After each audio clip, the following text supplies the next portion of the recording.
Hola a todos, somos el grupo número 1 y en esta ocasión te vamos a hablar del parentesco en la antigua Roma. El parentesco tiene diferentes acepciones dependiendo desde el punto de vista que se observe. En el sentido biológico, son relaciones de sujetos que descienden uno de otros o de un mismo tronco común y que, además, comparten una misma carga genética. En el sentido jurídico, vínculo jurídico existente entre las personas que descienden de un mismo progenitor. En el contexto de derecho romano, el parentesco se refiere a los vínculos reconocidos jurídicamente entre los miembros de una familia. Esta relación se organiza en líneas, se mide en grados y tiene como característica la de ser general, permanente y abstracta. Es el vínculo jurídico entre dos personas en razón de la consanguinidad del matrimonio o de la adopción. Las fuentes del parentesco son el matrimonio, la filiación y la adopción. El matrimonio es fuente del parentesco por afinidad, la filiación por consanguinidad y el parentesco civil por la adopción. Clases de parentesco en Roma. Hola, mi nombre es Mónica Calvo Estrada y te voy a hablar del parentesco por agnación y por gentilidad. Parentesco por agnación. Se fundamenta en la potestad del pater familias y no supone necesariamente relación de sangre. Es un vínculo familiar de carácter civil generado por estar sometido a la patria potestad de un mismo pater familias y que trae consecuencias jurídicas en temas civiles como la sucesión, es decir, la herencia, y la adjudicación de tutelas o curatelas. Este vínculo de parentesco se producía entre los varones sujetos al pater, es decir, hijos, nietos, bisnietos y sus esposas.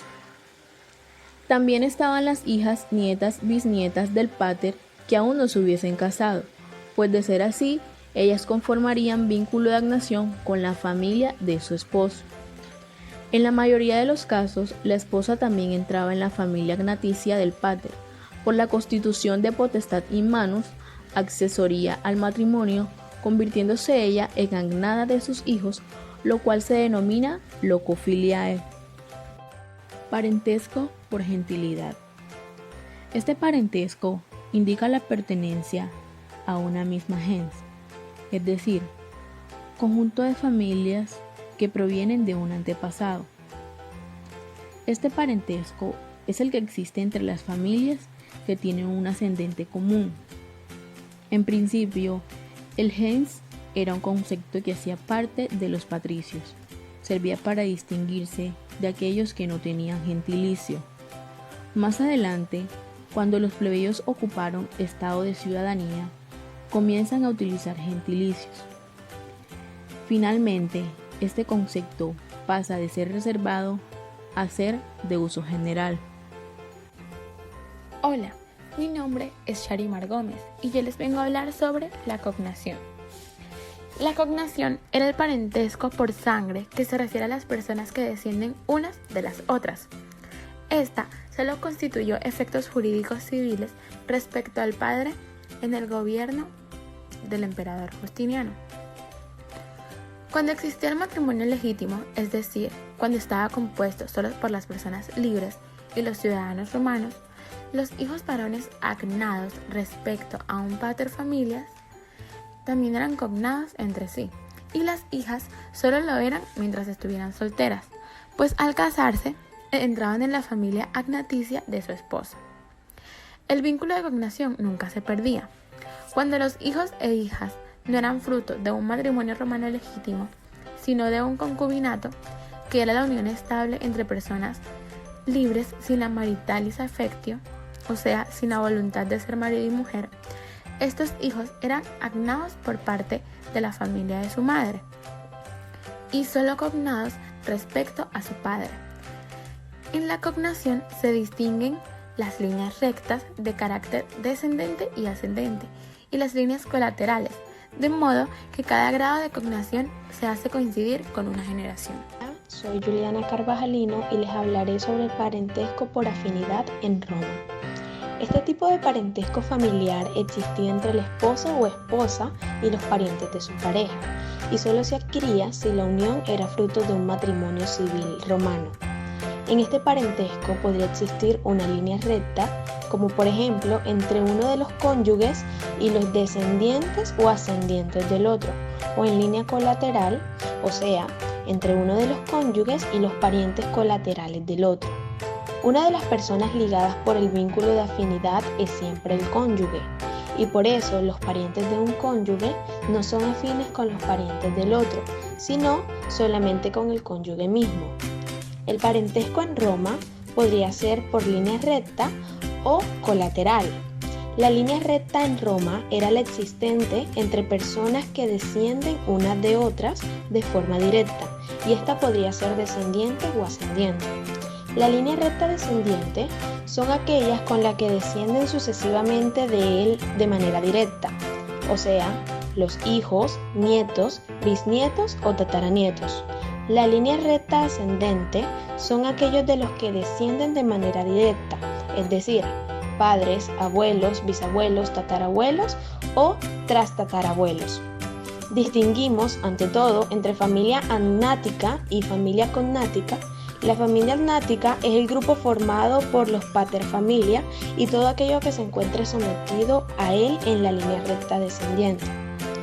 Y la familia cognática es el grupo formado por todas aquellas personas entre las que existe parentesco de consanguinidad, sin distinción entre las líneas masculinas y femeninas. Se distinguen en ellas las líneas rectas de carácter descendente y ascendente y las líneas colaterales, de modo que cada grado de cognación se hace coincidir con una generación. Hola, mi nombre es Estefanía Jiménez y hoy te voy a hablar sobre la línea colateral. El parentesco es la relación de familia que existe entre dos o más personas. Esta puede ser en línea colateral o en línea directa. El día de hoy les voy a hablar sobre la línea colateral. La línea colateral, o también conocida la transversal o indirecta consanguínea, es la que vincula a personas emparentadas que no descienden las unas de las otras, pero tienen un tronco o raíz en común. Es decir, estos parientes hacen un árbol genealógico. Una línea colateral viene siendo esas que forman las personas que, aunque no procedan las unas de las otras, sí descienden de un tronco común. Por ejemplo, los hermanos, la hermana, hijos del mismo padre o madre, sobrino y tío que proceden del mismo tronco, el abuelo. Como conocemos la mayoría, estos son divididos en grados. El grado 1, la consanguinidad; el grado 2, que vienen siendo los hermanos; el grado 3, primos, hermanos en línea colateral. Todos aquellos que descienden unos de otros, y cada generación equivale a un grado. Si bien conocemos, a veces llegan hasta grado cuarto, progresivamente. Una línea colateral puede ser línea colateral igual, desigual, preferente o ordinaria. La línea colateral igual viene siendo la que une dos o más consanguíneos que se encuentran al mismo número de grados de distancia del tronco común. Estos vienen siendo los hermanos y los primos. La línea colateral desigual es cuando los consanguíneos de la línea están a diferente distancia en grados del tronco común. Estos vienen siendo los tíos y sobrinos. En la línea colateral preferente, los hermanos y sobrinos, parientes en segundo y tercer grado, respectivamente. En la línea colateral ordinaria, vamos a ver aquí los tíos y los primos que van descendiendo.